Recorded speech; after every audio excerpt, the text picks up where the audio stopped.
नमः हरे हराय नमः। हरे कृष्णा जी, आप सबका बहुत बहुत स्वागत है। हमारे सारे कार्यक्रम इस्कॉन फाउंडर आचार्य AC भक्ति वेदांत स्वामी श्रीला प्रभुपाद जी को समर्पित है। मंगलाचरण आरंभ करते हैं। ओम नमो भगवते वासुदेवाय। ओम नमो भगवते वासुदेवाय। ओम नमो भगवते वासुदेवाय। ओम अज्ञानतिमिरान्धस्य ज्ञानाञ्जनशलाकया चक्षुरुन्मिलितं येन तस्मै श्रीगुरवे नमः। श्रीचैतन्यमनोभीष्टं स्थापितं येन भूतले स्वयं रूपः कदा मह्यं ददाति स्वपदान्तिकम्। वन्देऽहं श्रीगुरो श्रीयुतपदकमलं श्रीगुरून् वैष्णवांश्च श्रीरूपं साग्रजातं सहगण रघुनाथान्वितं तं सजीवं साद्वैतं सावधूतं परिजनसहितं कृष्ण चैतन्यदेवं श्रीराधाकृष्णपादान् सहगण ललिता श्रीविशाखान्वितांश्च नमा ओम विष्णुपादाय कृष्णपृष्ठाय भूतले श्रीमते भक्ति वेदांत स्वामिन इति नामिने। नमस्ते सारस्वते देवे गौरवाणी प्रचारिणे निर्विशेष शून्यवादी पाश्चात्य देश तारिणे। नमो महावदन्याय कृष्ण प्रेम प्रदायते कृष्णाय कृष्ण चैतन्य नामने गौरतुषे नमः।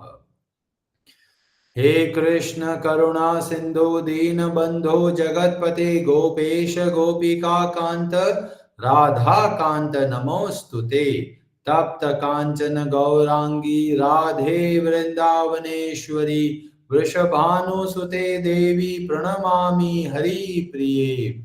वाञ्छाकल्पतरुभ्यश्च कृपा सिन्धुभ्य एव च पतितानां पावनेभ्यो वैष्णवेभ्यो नमो नमः। जय श्री कृष्ण चैतन्य प्रभु नित्यानंद श्री अद्वैत गदाधर श्रीवासादि गौर भक्त वृंद। हरे कृष्ण कृष्ण कृष्ण हरे हरे, हरे राम राम राम हरे हरे। कार्पण्य दोषोपहत स्वभाव पृच्छामि त्वां धर्म सम्मूढ़ चेताः। यच्छ्रेयस्या निश्चितं ब्रूहि तन्मे शिष्यस्ते अहं शाधि मां त्वां प्रपन्नम्। हरे कृष्णा जी, भगवद गीता अध्याय 1 श्लोक नंबर 44 और 45। ब्रजेश्वरी जी, आप पढ़ेंगे श्लोक नंबर 44 का संस्कृत। हरे कृष्ण। अहो बत महत्पापं कर्तुं व्यवसिता वयं यद्राज्य सुखलोभेन हन्तुं स्वजनम् उद्यताः। अहो ओहो बत, कितना आश्चर्य है यह महत महान पापम पाप कर्म कर तुम करने के लिए व्यवसिताह निश्चय किया है। वयम हमने यत क्योंकि राज्य सुख लोभेन राज्य सुख के लालच में आकर हंतुम मारने के लिए स्वजनम अपने संबंधियों को उद्यताह तत्पर। अहो कितना आश्चर्य की बात है, हम सब जघन्य पाप कर्म करने के लिए उद्यत हो रहे हैं। राज्य सुख भोगने की इच्छा से प्रेरित होकर हम अपने ही संबंधियों को मारने पर तुले हैं। श्लोक नंबर 45। हरे ब्रजेश्वरी जी, कृष्ण। आप पढ़ेंगे। हरे कृष्ण। यदि माम् अप्रतीकारम् अशस्त्रं शस्त्रपाणया धार्तराष्ट्रारणे हन्युस् तन्मे क्षेमतरं भवेत्। हरे कृष्ण। हरे कृष्ण। यदि यदि माम मुझको अप्रतिकारम प्रतिरोध न करने के कारण अशस्त्रम बिना हथियार के शस्त्र पाणयः शस्त्रधारी धार्त राष्ट्राः धृतराष्ट्र के पुत्र रणे युद्ध भूमि में हन्योः मारे तत् वह में मेरे लिए क्षेमतरम श्रेयस्कर भवेत होगा। यदि शस्त्रधारी धृतराष्ट्र के पुत्र मुझ निहत्थे तथा रणभूमि में प्रतिरोध न करने वाले को मारे तो यह मेरे लिए श्रेयस्कर होगा। हरे कृष्णा जी, कई लोग सोचते हैं भगवत गीता अध्याय 1 तो ज्यादा कुछ काम का नहीं है, क्योंकि जो सारा ज्ञान है वह अध्याय 2 से आरंभ होता है। पर जो लोग अच्छे से भगवत गीता नहीं समझते वे ही ऐसा सोचते हैं, क्योंकि जो अध्याय 1 है वो बहुत महत्वपूर्ण है। वह हमें सिखाता है कि भगवत गीता को कहां कहां पर हम इस ज्ञान का उपयोग कर सकते हैं। तो अध्याय 1 बहुत ही महत्वपूर्ण है। यहाँ पर एक ऐसे योद्धा की बात हो रही है जो सोच रहा है जीने से अच्छा तो मर जाना है, श्रेयस्कर। मतलब अगर दुर्योधन और ये लोग मेरे को मारे तो मेरे लिए मरना अच्छा है। मतलब ऐसे व्यक्ति की बातचीत हो रही है जो जीवन से हताश हो रहा है, उसको कोई रास्ता नहीं दिख रहा है।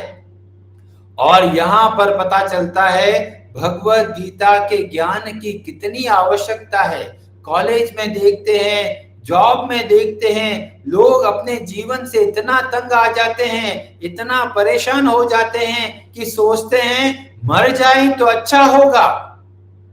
इन सब को भगवत गीता के ज्ञान की आवश्यकता है, क्योंकि हम देखेंगे अध्याय 1 में जिस अर्जुन का वर्णन आता है और अध्याय 18 में जिस अर्जुन के बारे में बातचीत होती है, दोनों में बहुत बड़ा अंतर है। ये भगवत गीता एक बहुत बड़ा मोटिवेशनल, इंस्पिरेशनल, प्रेरणादायक संवाद है और ये हम सब के जीवन में उत्साह लेके आ सकता है। हमारे जीवन में मार्ग को सही तरीके से चलने में हमारी सहायता कर सकते हैं। अर्जुन के सामने 2 रास्ते हैं, या तो युद्ध करे और या युद्ध नहीं करे। और यहाँ पर अर्जुन ने बहुत सारे तर्क रखे कि युद्ध नहीं करेंगे तो ज्यादा अच्छा होगा, क्योंकि युद्ध होगा तो न जाने कितने लोग मारे जाएंगे, कितना पाप लगेगा। और इस बात को सोचकर अर्जुन विचार करके बोलने को तैयार है कि मैं युद्ध नहीं करूंगा, क्योंकि युद्ध करूंगा तो मेरे को पाप लगेगा। और हम लोग क्या सुख के लोभ में आकर इतना भारी गलत कार्य कर रहे हैं। तो ये 2 श्लोकों में अर्जुन अपना निर्णय बता रहे हैं कि मेरा मन में आ रहा है कि मैं युद्ध नहीं करूं। और हमारे जीवन में भी कई बार ऐसे अवसर आएंगे, हमें पता नहीं चलेगा क्या सही है और क्या गलत। और यहाँ पर अर्जुन के जो चरित्र से हमें पता चलता है कि किस तरीके से अर्जुन ने भगवान श्री कृष्ण से सहायता मांगी, मार्ग का रास्ता पूछा। ऐसे ही जब हमारे जीवन में कभी भी ऐसी समस्या आ जाए कि हमको पता नहीं चले कि क्या सही है और क्या गलत, तो ऐसे समय में हमें भगवान के भक्तों से मदद मांगनी चाहिए। इन 2 श्लोकों में ऐसा लग रहा है अर्जुन ने निर्णय ले लिया। बहुत सारे लोग होते हैं अपने मनमाने तरीके से करते हैं। कई लोग सोचते हैं अरे भाई मंदिर जाते हैं या फिर कोई तीर्थ यात्रा पे जाते हैं और देखते हैं भगवान के बहुत सुंदर विग्रह है तो लेके आ जाते हैं और सोचते हैं हम पूजा करेंगे, बिना सोचे समझे कि ये भगवान के विग्रह है, ये कोई खिलौने नहीं है जो उनको कहीं पे भी खरीद के लेके आ गए, अपने हिसाब से पूजा करने लग गए। तो जब हमें पूजा पाठ करना है, भगवान की भक्ति करनी है, तो हमें भक्तों से पूछना चाहिए, क्योंकि जो भगवान है वह भक्तों की संपत्ति है। और इसीलिए जब कोई डिसीजन लिया जाए तो कितना इंपॉर्टेंट डिसीजन है उसके हिसाब से हमें भक्तों से डिस्कस करना जरूरी है। अपने मनमाने तरीके से कार्य करेंगे तो अर्जुन की तरह अधूरी बातें समझेंगे। अर्जुन के सामने दो रास्ते हैं, एक क्षत्रिय धर्म निभाना है, एक पुलिस इंस्पेक्टर का कार्य है कि समाज की रक्षा करना। अर्जुन वो पुलिस इंस्पेक्टर है, साथ में उसके सामने है कुल धर्म परिवार का संबंध। मतलब अगर कोई व्यक्ति जज है और उस जज का बेटे ने गलत कार्य कर लिया है, अभी जज को सजा सुनाना है, अभी उस कटघरे में उसका खुद का बेटा है, अभी जज के अंदर संदेह है, द्वंद्व आएगा। एक तरफ तो अपना बेटा दिखेगा और एक तरफ एक जज का दायित्व दिखेगा। ऐसे परिस्थितियों में क्या करना है, यह भगवत गीता हमको सिखाती है। इसीलिए भगवत गीता का ज्ञान आज के युग के लिए बहुत आवश्यक है। नहीं तो हम इतना सारे गलत पे गलत काम करते चले जाते हैं और हमें लगता है अरे हम तो सही कर रहे थे। और इन दो श्लोकों के माध्यम से अर्जुन के मन के अंदर दया का भाव जो दिखता है, ऐसा लगता है अरे कितना साधु है ये अर्जुन। साधु के लक्षण दिख रहे हैं कि भाई दूसरों को तकलीफ होगी, दूसरे का जीवन खराब हो जाएगा, कोई अच्छा है चाहे मेरे को मार दो कोई चिंता नहीं, पर मैं दूसरों को नहीं मारूंगा। तो यह एक साधु का भाव दिखता है। पर भगवत गीता एक ऐसा अद्भुत ग्रंथ है जो साधु का मतलब क्या होता है वह हमें सिखाते हैं। कई बार हम लोग सोचते हैं कि दूसरों पर दया करना बहुत अच्छी बात है, पर अगर दया करने से उस व्यक्ति का नुकसान होगा तो ऐसी दया हमको नहीं करनी है। और भगवत गीता केवल हमारे मार्ग को प्रशस्त करती है, बताती है कि जब रास्ते में चलते हैं तो ये बहुत जरूरी है कि सभी बातों का ध्यान रखें। अर्जुन निर्णय ले रहे हैं एक बात को ध्यान रखकर, क्या मेरा परिवार है, पर दूसरा जो बहुत महत्वपूर्ण पॉइंट है कि वह एक पुलिस वाला है, एक क्षत्रिय है, वह पूरा का पूरा भूल गया। ऐसे ही जब हम अपने मन के हिसाब से चलते हैं तो हम अच्छे से निर्णय नहीं ले पाते, पर जब हम भगवान के भक्तों से डिस्कस करते हैं तो हमको बहुत सारे पर्सपेक्टिव मिलते हैं और जिसके द्वारा हम सही निर्णय ले पाते हैं। और भगवान श्री कृष्ण जब भगवत गीता का ज्ञान बताते हैं और फिर 18वें अध्याय में अर्जुन बोलते हैं, नष्टो मोह स्मृतिर्लब्धा त्वत्प्रसादान् मया अच्युत स्थितोस्मि गत संदेह करिष्ये वचनम तव। हे भगवान, जैसा आप बोल रहे हो मैं वैसा करूंगा। कई लोग सोचते हैं अरे भगवत गीता तो युद्ध करना सिखाती है। देखो अर्जुन तो युद्ध नहीं करना चाहते थे, लोगों को मारना नहीं चाहते थे, और ये देखिए श्री कृष्ण ऐसे व्यक्ति है अर्जुन को प्रेरणा दे रहे हैं कि युद्ध करो। पर हम वास्तव में देखते हैं अर्जुन को भगवान ने प्रेरणा दी अपने कर्तव्य कर्म को करने की। जो कर्तव्य कर्म है उसको करना है। और इसलिए भगवत गीता युद्ध करने की या युद्ध नहीं करने की, दोनों में से भी किसी को भी प्रेरणा नहीं देती। भगवत गीता केवल इतना बताती है जो हमारा दायित्व है उसको अच्छे से करना है। जब दो जिम्मेदारी आ जाए तो उस जिम्मेदारी की ओर अच्छे से करना है जिसमें ज्यादा लोगों का भला है। और यहाँ पर अभी अर्जुन का दायित्व है कि युद्ध करना।